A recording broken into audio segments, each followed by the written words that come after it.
I think one of the things I always tried to remember when I was approaching somebody was to approach each problem with humility and to try not to kind of bring my own biases to these conversations, to try to approach it with a learning mentality.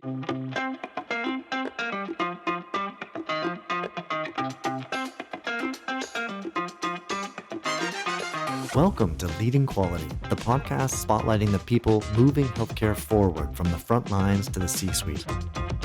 I'm your host, Jason Meadows.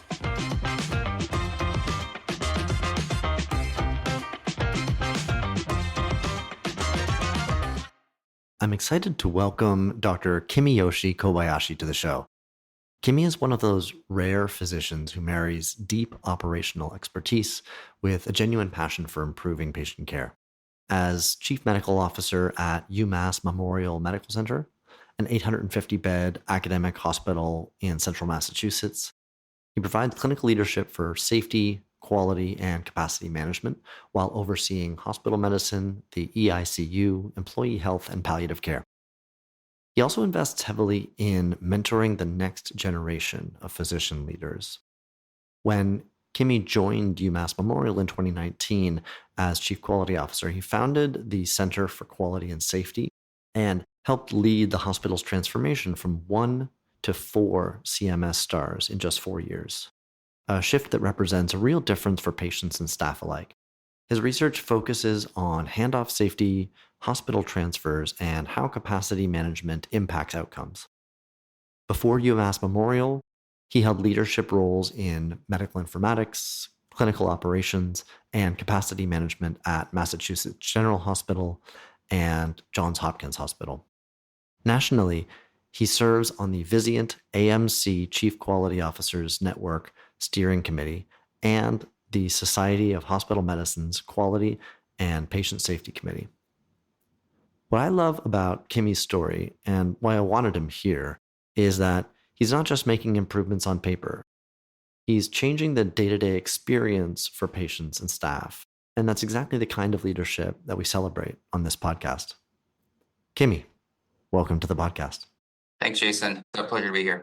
So Kimi, I think, starting at the start, I'm just curious, we've known each other for a little while, but I don't know that I've gotten fully into your origin story. And I'm wondering kind of what got you into quality improvement and from there, quality improvement leadership. Awesome. So I'll go way back. I'm originally from Boston. I'm a thoroughbred Northeasterner. I consider myself a New Englander, Patriots fan, Celtics fan, all that. And as I was going through my training and education, I was influenced partly by my family background. And my parents are both PhD scientists. I tremendously respect what they accomplished in their research careers, advancing and contributing to basic science and mainly immunology. This was during the 80s and the kind of the boom of the biotech era. And I thought that was very cool. I did a research experience during college. I quickly realized while it was interesting, it really wasn't for me. I kind of liked the people experience part of it, which is what led me ultimately to medicine. And as I was going through the educational process, I realized that conceptually, it was possible that you could improve patient outcomes by the way you deliver care just as much as a blockbuster cancer drug could. And that concept fundamentally is what still drives me today. It still is what keeps me interested in improving operations, improving quality, improving safety, and has sort of been I think, thematic passion through my career. And so when I was a resident, I was going through training at a time where quality improvement was really starting to take off. And that was starting to percolate within training systems. This was pre the ACGME clear requirements and things like that. And really enjoyed that concept because it melded really well with that concept of improving care and changing outcomes. And so got involved there and started to do projects, even as a resident, that were very small in scale, and then wanted to do bigger and bigger projects. And ultimately, I started to get interested in how do organizations change from point A to point B. And that's what then drove my, what I would call my leadership growth and experience through my attendinghood career after my training. Yeah, thanks for that summary. I think a lot of people probably listening to this can relate to the enthusiasm that you built in understanding that operations can be as profound or even more profound than, as you say, a blockbuster cancer drug or something similar. And we don't always think of innovations of that type, and so that's really interesting. As far as your time at Mass General is concerned, so I understand you were the director of inpatient medicine. You were also an Epic physician champion, and you have kind of an informatics background, or at least that's part of what's brought you into this moment.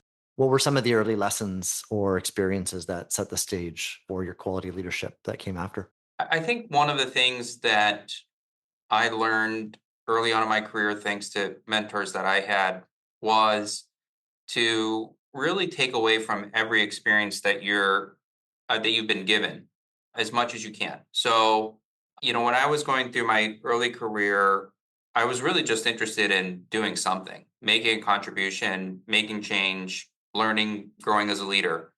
And so when I came out of residency and was starting to develop my career as an attending and as a physician leader, I was really given the opportunity to participate in the Epic deployment for Mass General. And at first, I still don't really think of myself as an informaticist, just to be clear, but I think that the project was really instrumental in my career and development because it taught me a lot about workflows across both the inpatient and outpatient space. And I'm a hospitalist by clinical trade. So learning about outpatient care, pediatric care, that was all stuff that I would not have been exposed to otherwise in my normal hospitalist day to day. Taught me about rev cycle, taught me about data structures, quality reporting, and really gave me an opportunity to interact with a huge plethora of people. And I was also attracted by the fact that at the time it was being billed as one of the biggest changes that the organization had gone through in its history, which I think probably is true in terms of the overall impact it had in touching every caregiver's workflow in life. So that's how I got started in that realm. And after I had that experience, I had experience working with other leaders across the institution and healthcare system.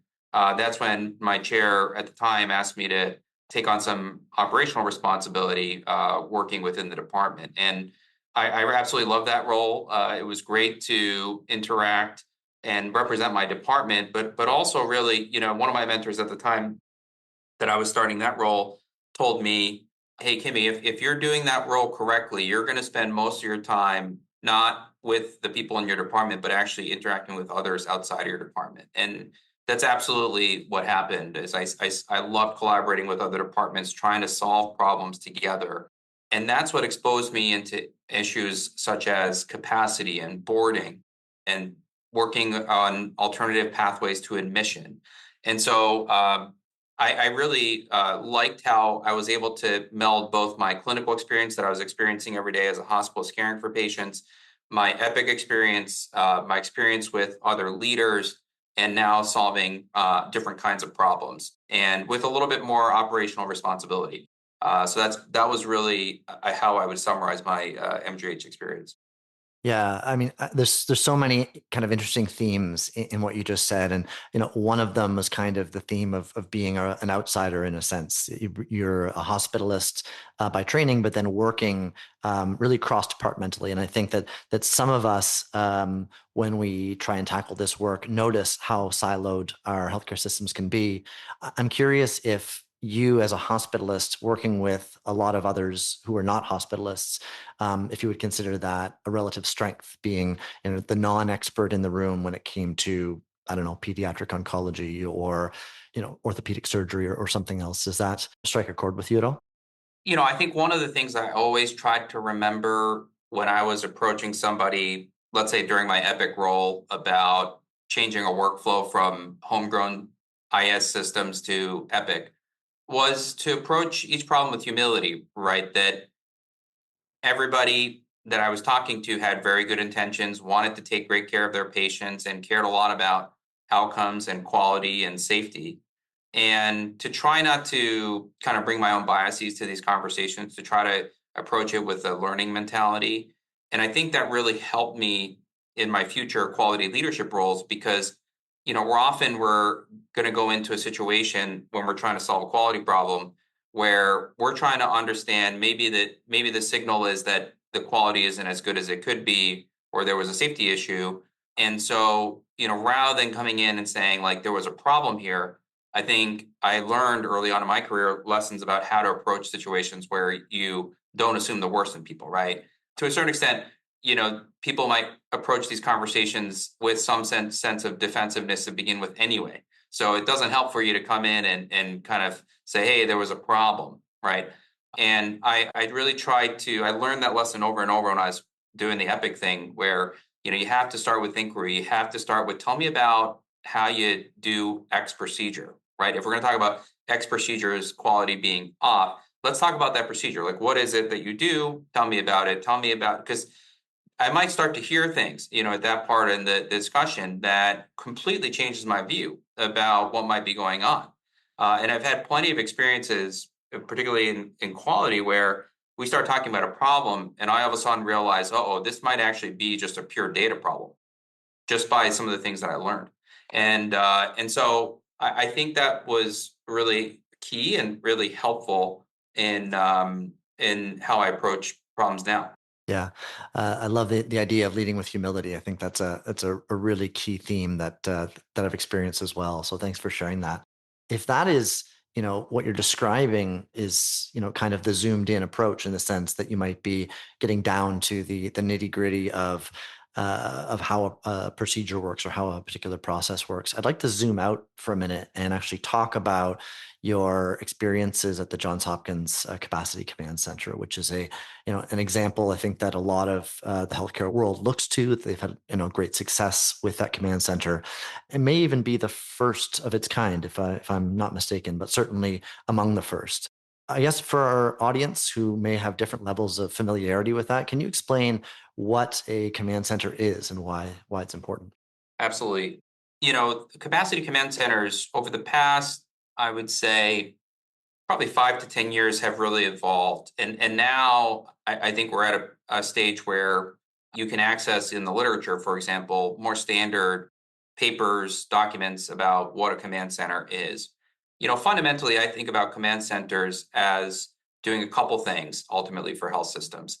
And frankly, most command centers that I've seen or interacted with have been slightly different. None of them are exactly the same.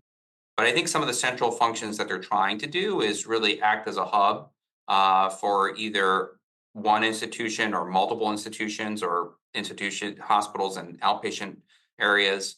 I think two, they're trying to co-locate some services that have commonality and synergy across them.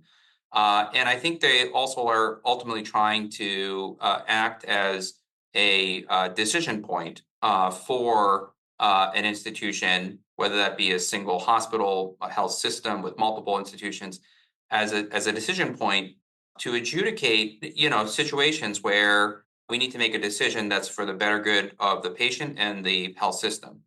And the reason why in a system where you don't have a command center, why that might be a little bit more difficult is that you're transacting those decision points just unilaterally, kind of in a one-on-one situation. But if you have a command center, you can kind of take into consideration all of everyone's interests and try to make the best decision possible.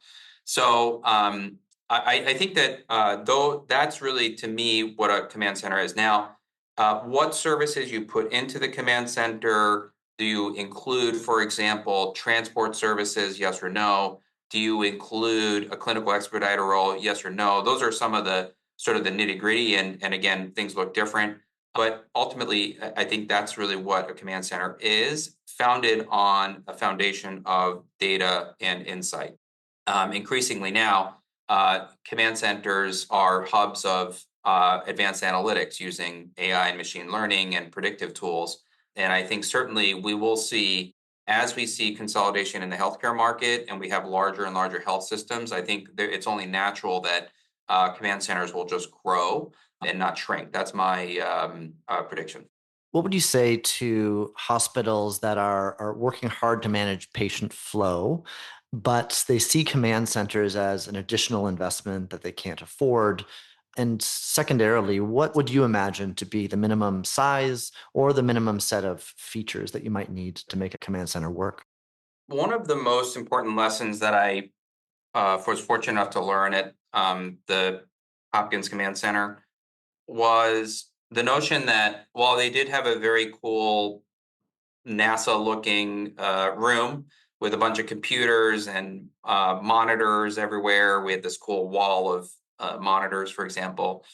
One of the most important things is to remember that what really matters is not so much the material appearance of the command center. It's actually how is the command center functions actually going to get accomplished. And what I mean by that is I think so much there's oftentimes a discussion of if we just co-locate these services and put them in a shiny bunker with a bunch of computers and data, that all of our problems will just dissolve and go away, and our length of stay will go down by 1.5 days, and that our readmission rates will get cut in half, and our aura holds will disappear, and that it'll be nirvana. But what I think that approach fails to recognize is that the fundamental effectiveness of a command center depends on some of the key questions and guiding principles that you have to answer generally to create an effective command center. So by that, I mean that conceptually, when we worked in a more of a classic single hospital style, ultimately the institution can make the decision of what it prioritizes in what order. But when you go and you try to solve problems like where can I place a patient across our 5 hospitals, it becomes more complicated. The decision-making process now incorporates 5 different major stakeholders instead of just one. And so if you don't have difficult discussions, for instance, around how are we going to manage the finances of transfers between our hospitals, or how at the end of the day, when we resolve a disagreement, how are we going to make those decisions, which inherently means that we're going to have losers and winners. If we don't have those kinds of foundational principles laid out, it doesn't matter how shiny the room and how many monitors and computers and people you have co-located, it's really not going to work. And so I think that a lot of the discussion and focus at times is around the cool technology, AI, machine learning, predictive learning aspect of things. But what I think folks need to focus on actually more is some of those principles, some of those decision-making points, conflict resolution. And because really what you're talking about is how do we act as a system? And I think that's a question that fundamentally a lot of institutions are grappling with right now is how do we act as a system? How do we organize ourselves as a system? And this could be for quality or capacity, really. And I think that the key questions are in solving those rather than focusing on the product. The product design will flow from whatever you organize.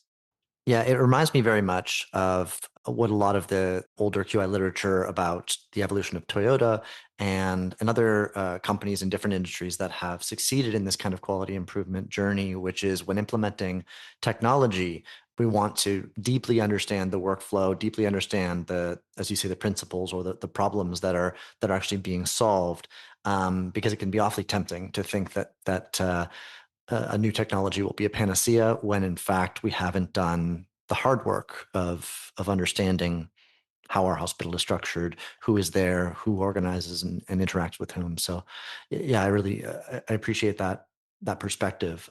This may also overlap with your command center experience, but maybe not too. I'm curious.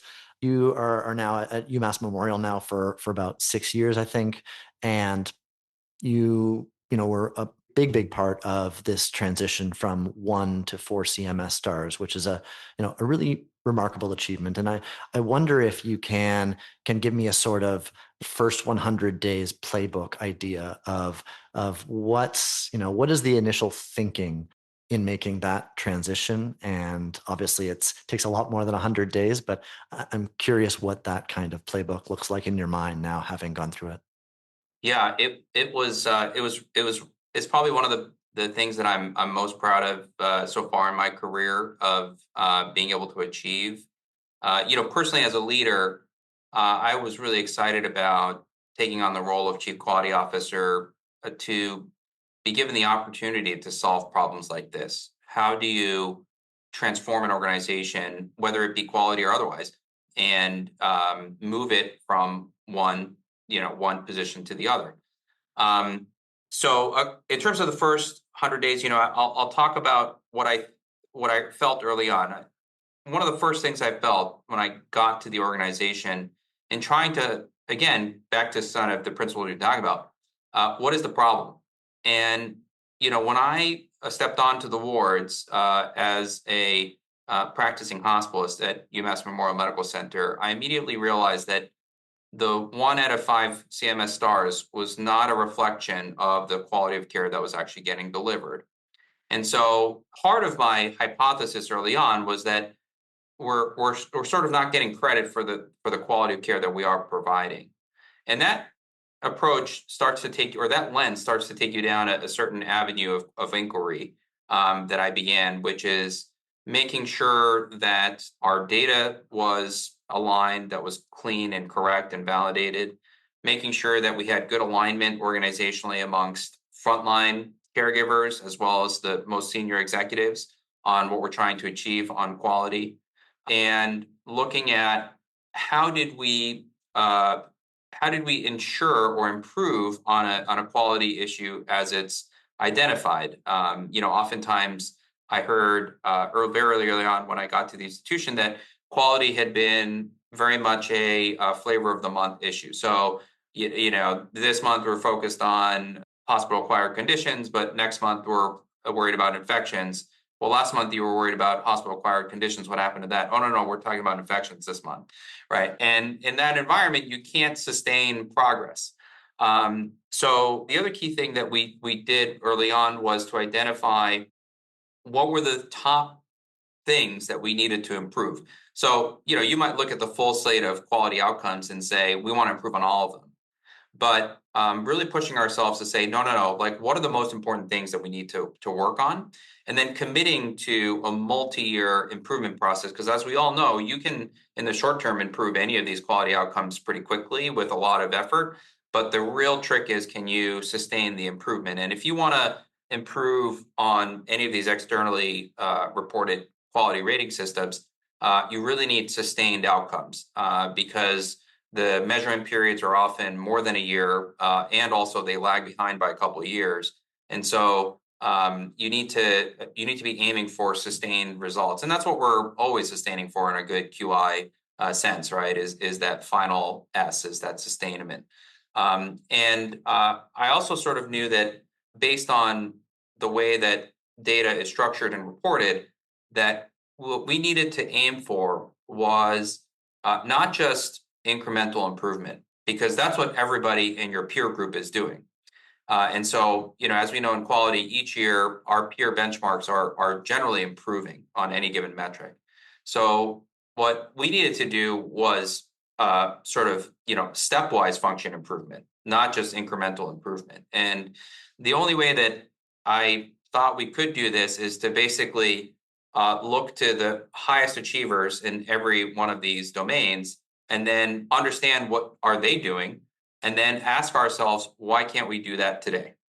And that's a really different muscle than most academic medical centers that I've been a part of are used to. Most academic medical centers don't move with that kind of quick muscle, but that was a challenge that I wanted to put in front of others, is to say, these are the people who are doing it the best on any particular issue, and they're doing it this way. Why can't we do it that way also? And that helped to really cut through a lot of things like, well, Kimmy, we've always done it that way before. So, we got to keep doing it that way.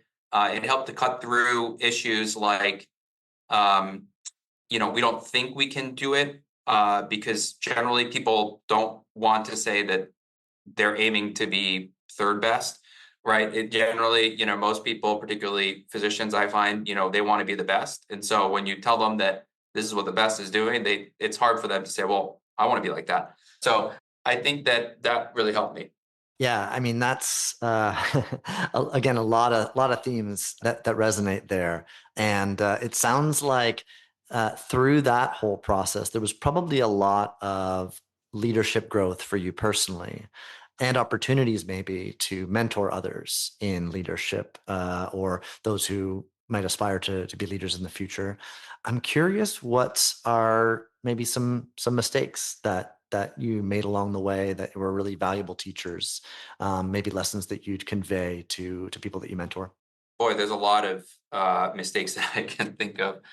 One of the mistakes that I talk about a lot when I'm talking with others is the fact that one of the biggest blunders I still consider that I've made in my career happened like within the first year that I was out of training. And there's something about that first major mistake that really catches your attention and sticks with you year over year over year. And really, what that mistake boiled down to was that I thought that I had this great idea, that the idea itself was great, but I fell short on stakeholder engagement and generating buy-in and understanding others' perspectives, that it was a complete fail. It didn't actually matter. In that instance, I realized it didn't actually matter how good my ideas were when I totally fail at engaging others and including them in the conversation. And so, in that instance, again, one of my really early projects that I was trying to champion, it never went anywhere. It got killed almost immediately and never saw the light of day. I still think it was a pretty good idea. And so I try to really, and I'm going to focus a little bit on physician leaders, just I'm a little biased to that being a physician. But I think sometimes, there's so much focus on in our training as a physician about getting the diagnosis right, getting the correct medication for that disease, getting the right surgery for that injury, that I think we become very solution focused. And that works against us often when we're now put in a leadership role where it's not, most of the time, it's not about the idea. And in fact, your job as a leader is not so much idea generation, but is about generating buy-in and support and fostering a sense of collaboration. And so I think that I talk about that a lot, and I try to pay attention to that myself a lot because I recognize that I've spent my entire sort of upbringing and training to be so answer oriented that to really remind myself always like it's about the process. It's not about the solution. I've really tried to say like now the best solution is the one we come up with as a team. It's not the smartest answer or the most pure perfect answer. And so I think that's a real important lesson that I've felt directly that my mentors have taught me and that I try to pass on to others. Yeah, I mean, again, that theme of humility that you mentioned before coming through, and yeah, it's I've had those projects. I've seen those projects. I've been a bystander, watching it as it unfolds, so I can really relate to that. You had a paper published this year in April entitled Navigating the Pathway to Quality Leadership Perspectives from Contemporary Quality Executives. There's a lot of good in there. It's a great read. I recommend it to the audience. But I was curious about one particular question. Essentially, you surveyed nationwide a bunch of self-identified quality leaders. And one of the things that was overwhelmingly agreed as a critical skill by those surveyed was about 92.6%, I believe, agreed strongly that data and storytelling were essential features or essential skills for a quality leader. I'm wondering how much we, as you've kind of alluded to there, we focus on the data, we focus on getting the right answers. How much has data and storytelling been important to your journey? And are there any specific examples where that combination was important for you? Yeah, the project was really interesting. We were trying to get a current snapshot of those who are in quality leadership. And I think it was kind of an interesting time that we did it because quality has really matured over the past 20 years. And I think it's gone from a conceptual topic to one where it's almost normal to have folks who are chief quality officers and VPs of quality and directors of quality and whatnot. That's almost nobody blinks an eye anymore. That's a normal key function within an organization. So we were trying to understand, who are these people that are currently in the role? Kind of what do they do? What is their skill set? Ultimately, I kind of hope that it would be a little bit of an informative piece too to folks who aspire to be in quality leadership roles, so that they can kind of understand what are the things that are important for them to get there. And as you mentioned, data and storytelling, I think, is one of the most critical things. We, as quality folks, you and I, we do that all the time. And I think sometimes while we can get over focused on data and quality, I do think that the rigor that it forces is a good one, and that's that. Let's start with what the data is telling us. For instance, when early in our quality journey at UMass Memorial Medical Center, um, I would hear about problems being solved with solutions, and they were not seeing results. And when we dug deeper into the cases, into the data, and we did things like Pareto charts, we realized that we were working on solutions that were not aimed at the majority of the issues that were driving the problem. And so, sure, we could work on that solution all you wanted, but it's never going to move the dial to actually, work in the problem. So I think those are some examples of where data really helps cut through a lot of noise. And even it could be that maybe they were working on that project because the most senior person on the team insisted that that's what they should work on, or maybe they were working on that project because it's the most politically easy thing to work on. It doesn't ruffle feathers. It's easy to do. Nobody's upset by it. Nobody has to really make a lot of change. And so I think that data can sort of force some of those difficult conversations. But again, I think, we touched on this a little bit earlier too. When I bring data as a quality leader to others, I generally like to sort of have an idea of what I think what story the data is telling me, but I actually try not to disclose that early on, right? Because those are stories that I've formed with my limited understanding and my biases. And again, to try to approach it from a position of curiosity and learning, and to say, this is what the data is showing us. How do you interpret this, expert? And then see if it resonates with how I've been looking at the data or not. And I think that's so much of how we drive change as a quality leader. That's how much we can do our work and figure out how we get people on the same page to work on quality projects or safety initiatives together. And so I was not surprised at all that came out as a key theme and a key trait. Yeah, and you know, we we talked a little bit about how this work contrasts with medical school and residency in terms of, a lot of these leadership skills, maybe all of them are not explicitly taught. And I wonder, just like there's a proliferation of roles like VP of quality and chief quality officer, there's been a proliferation of other post-secondary education options, master's degree in quality and safety, and that type of thing. And that makes me wonder whether those programs, I also know you took your MBA and there may have been this may have been part of the curriculum there, but I'm curious if there is, does this work, and you identifying these critical traits, does that evolve into a quality leadership curriculum or a leadership curriculum more broadly? As I think about, what is the pathway to a quality leader, and actually, even in one of the papers that we were just talking about regarding the current quality leadership landscape, a lot of people did have advanced degrees and secondary degrees, I'll call them.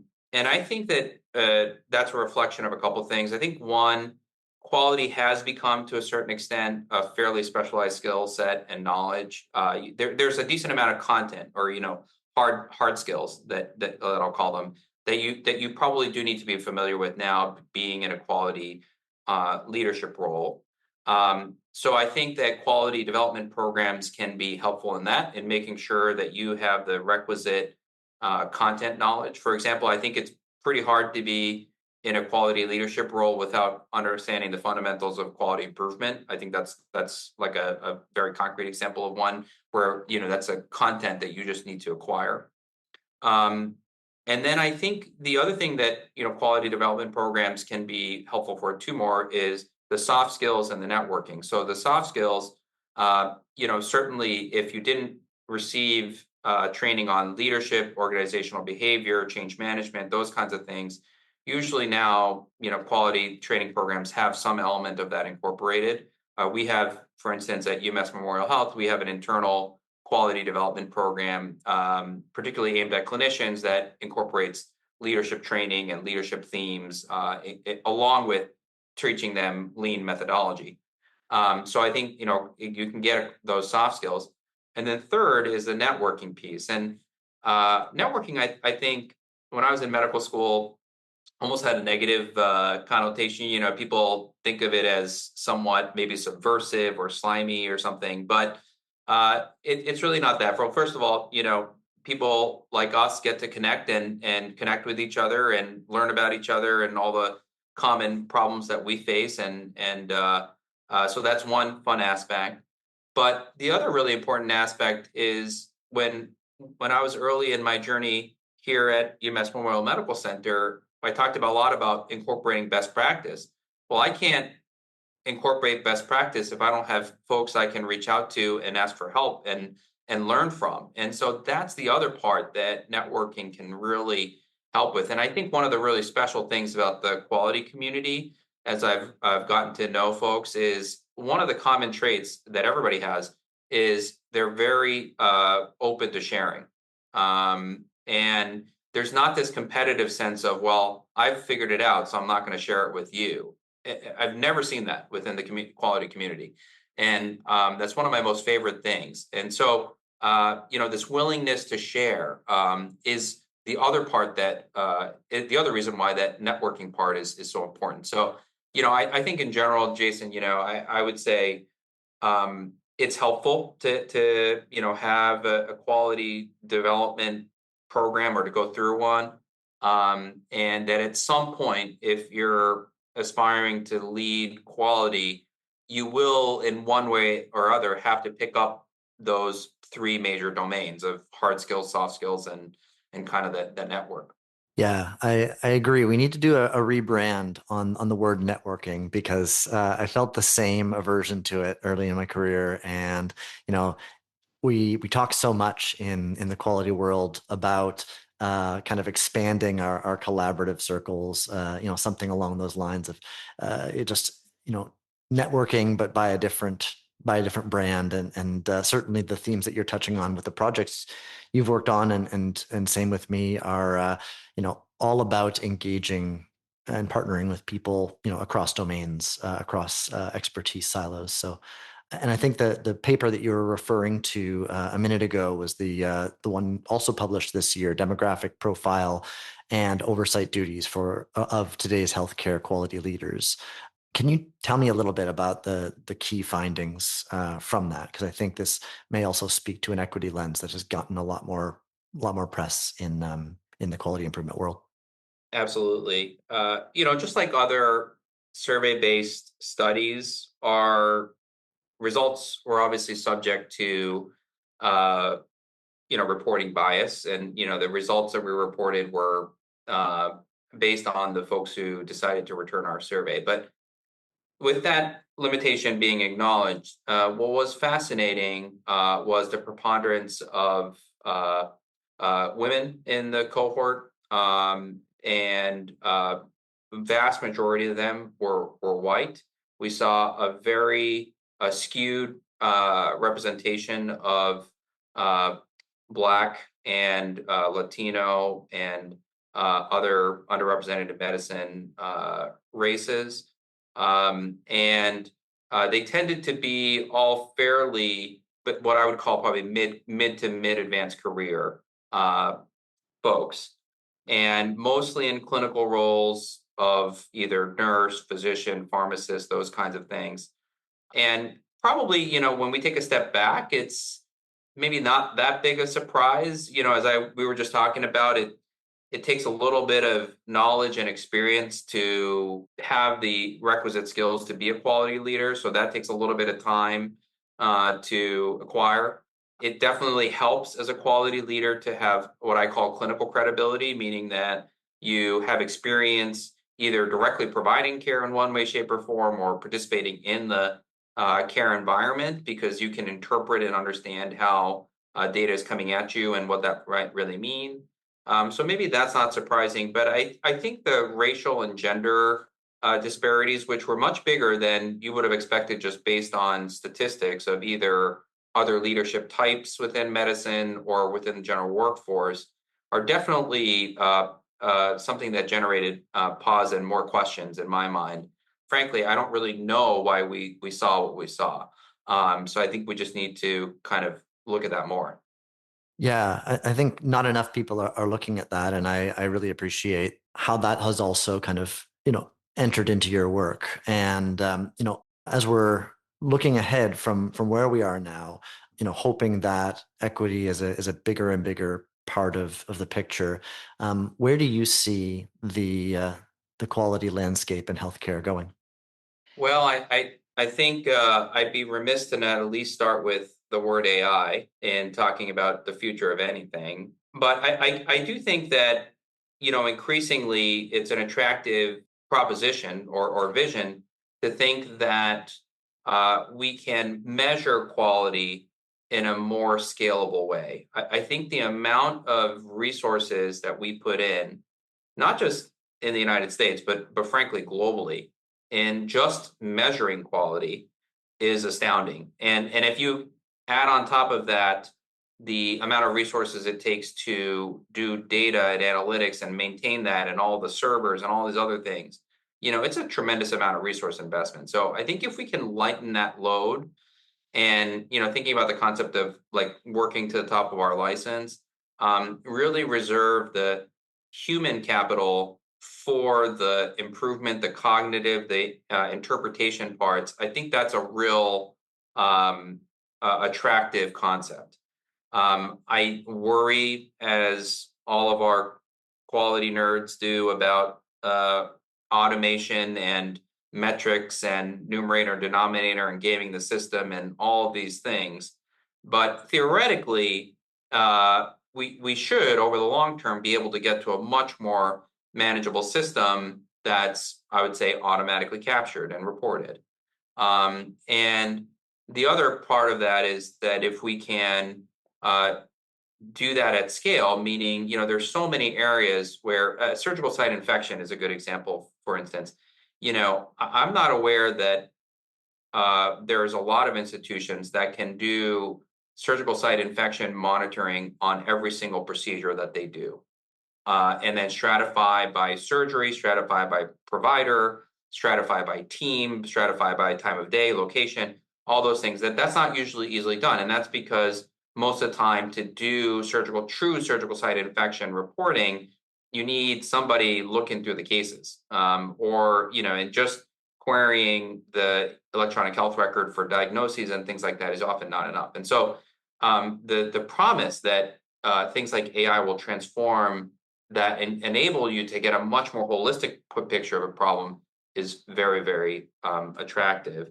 So I certainly think that that's going to be a way of the future. But I think what won't change is, some of the things that we talked about before. Like, while the data might get a lot more easier to kind of extract, someone's going to have to tell the story, right? Someone's still going to have to do the work of trying to understand where a workflow might need to change, understand where the challenges are that are occurring. And I think for that, there's going to be no substitute for human connection and leadership.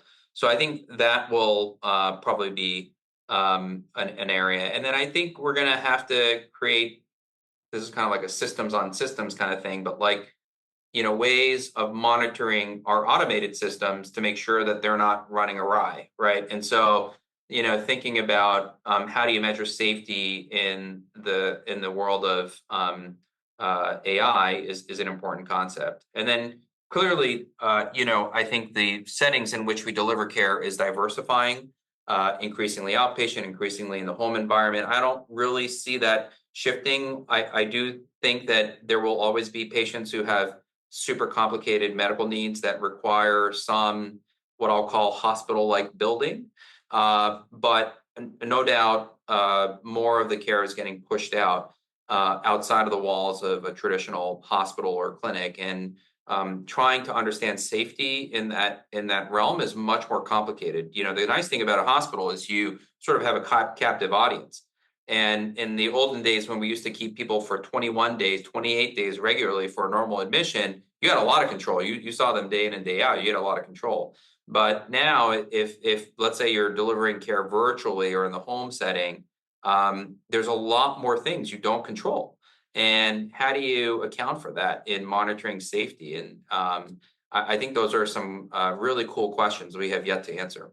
Yeah, I wasn't going to ask the AI question directly, but I got the answer, and I hear you. It makes one wonder too, where there's so much talk about AI democratizing, for example, coding, right? So software engineering becomes more amenable to just natural language input with hard coding outputs. It makes one of the bottlenecks I think that we face in quality work, to some extent, no matter where you are, even if you're in a very well-resourced place, is that there's only so many people with the right expertise to do quality work, and it certainly makes you wonder whether that might also be a catalyzing force for democratizing this work to people with less expertise, with maybe fewer fewer minutes in their day to devote to this. That's it's kind of definitely makes me think that that's the future direction we're heading in. So as we're wrapping up, for listeners who'd like to follow your work, or invite you to run a workshop, or give a talk, where should they go? Well, definitely, folks can email me or reach out to me through LinkedIn. That's probably the easiest way. I'm not the most active on X or other venues. I probably should be a little bit more social media savvy, but I'm not that way. But certainly, folks can reach out to me through venues like LinkedIn. And I'm still kind of old school in this way, but I do look forward to connecting with colleagues through things like conferences and such still. So hopefully, look forward to making many more connections. Networking, there's that word, there's that dirty word, networking. That's great. At things like conferences. Will you be at the IHI annual forum this year? I'm not sure yet. I haven't decided on that yet. I have to plan out my conference. What is it? The conference tour. I have to still do that. Very good. Well, Dr. Kimiyoshi Kobayashi, thank you so much for sharing your insights on command centers, on capacity management, on leadership, and the future of QI. I really appreciate you joining me here for Leading Quality. And if you enjoyed the episode, please follow Leading Quality in your favorite podcast app and leave us a review. It really helps others find the show. Until next time, stay curious and keep leading quality.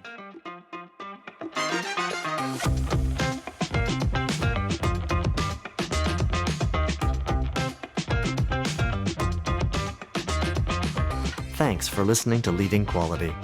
I'm Jason Meadows, and I'm glad you joined me for today's conversation. If you enjoyed this episode, follow the show on your favorite podcast app and share it with a colleague who cares about improving healthcare.